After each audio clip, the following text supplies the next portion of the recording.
Hi everyone, I myself Dr. K. Rajashekar. I'm a teacher who teaches science and technology as well as anthropology, optional to UPSC main students.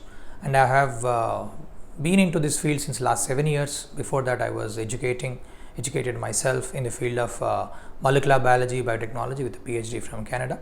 And I started my teaching career 20 years ago, but I took break and went to do my research.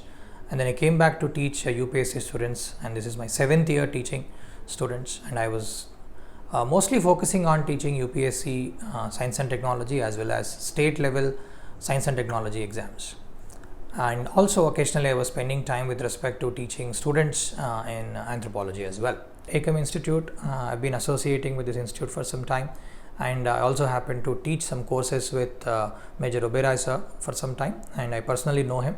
So when I started teaching here, I realized the amount of freedom that they give it to teachers as well as the students is really helpful to execute what as a teacher we want to do to students. On top of that, I happen to know this from one of the student gathering that we had at the institute, that how much care the management provides to the students. Okay, so because they are lost given the amount of preparation or the time it is required in this long journey of figuring out where do they fit, how much of preparation they need, and when they compare with their peers, they always feel like they're lacking behind in some aspects given the nature, the background of students coming from various different areas or backgrounds. So I believe the kind of environment that is being provided here, where personal mentorship is given to the students, where students are allowed to figure out their problems here, I believe that is probably the best way of guiding students and picking up their own pace in order to prepare for this difficult exam. So what I believe in terms of science and technology, that students do require some amount of weightage to be put on to science and technology because of the number of questions that are coming in the exam. Like for example, we have around an average 10 questions that appear year to year. On top of that, we also noticed that last year the questions were about 14-15 that have come in the exam. So definitely the major chunk of questions, the significant chunk of questions are coming from the science and technology.